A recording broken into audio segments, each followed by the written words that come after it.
Okay, so for today's deep dive, we're looking at that perfect, irresistible paradox of a financial expert who uh, can't even manage her own checking account. Right. We're talking about Sophie Kinsella's 2000 novel, The Secret Dream World of a Shopaholic. Or, if you're in the U.S., Confessions of a Shopaholic. Exactly. Yeah. And the premise is just, it's so brilliant. Our main character, Becky Bloomwood, is a financial journalist, but she is also completely drowning in debt.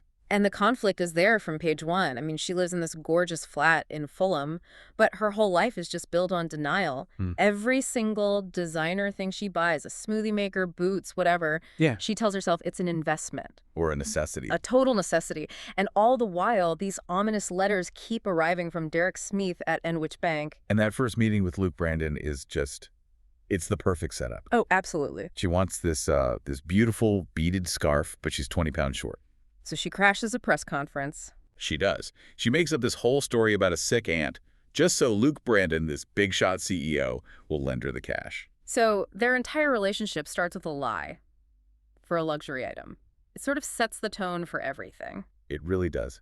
And the book just leans into how absurd her avoidance gets.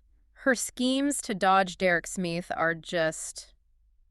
they get more and more wild. Like hiding at her parents' house. Yeah, and telling everyone she is a stalker just to get out of a meeting. It's peak denial, but it's also what makes her kind of relatable. But the real crisis point, the thing that forces her to change, isn't actually about her own debt. No, it's when she realizes her bad financial advice has cost her neighbors, the Websters, a ton of money. Right. And that's when she pivots.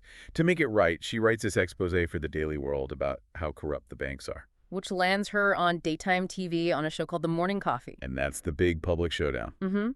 Luke Brandon is on the show with her, and he is not happy. Well, his PR firm represents the very bank she just took down. But she holds her ground on live TV, and she makes her case so well that Luke, he actually concedes she's right. He fires the bank as a client, right there on the air. We should also probably mention the people around her, like her best friend Suze. Oh, Suze, a terrible influence. We're Socratic, but somehow an even bigger shopaholic than Becky. Yeah. And then there's the antagonist, Alicia Billington. Alicia bitch long legs. That's the one. She's sort of everything Becky wants to be, successful, in control, but she just keeps sabotaging herself. And you know, critics at the time really praised the book's structure. They did. Using those bank letters to open every chapter was, I mean, just a genius move. It keeps the stakes right there in front of you. You can't forget the debt. Exactly. And readers just found Becky irresistibly daft. You identify with that pull of just wanting stuff. So if you've only seen the 2009 movie, you might be in for a surprise. Oh, a huge surprise. The changes are massive. First of all, it's not in England. Nope. They moved the whole story to New York City. But the biggest change, I think, is what they do with Luke Brandon's character. I agree. In the book, he runs a PR firm, Brandon Communications. Right.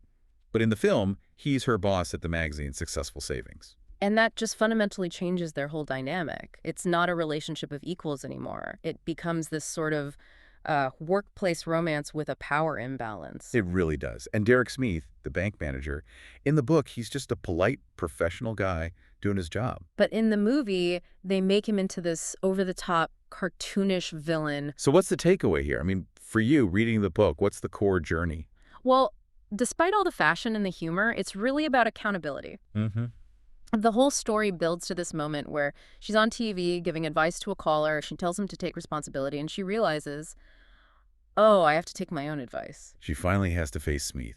Exactly. So, it makes you think. The film changed so much, the country, the jobs, the relationships. How much of the novel's original success was tied specifically to that witty, slightly cynical, very early 2000s British voice? Something to think about, anyway.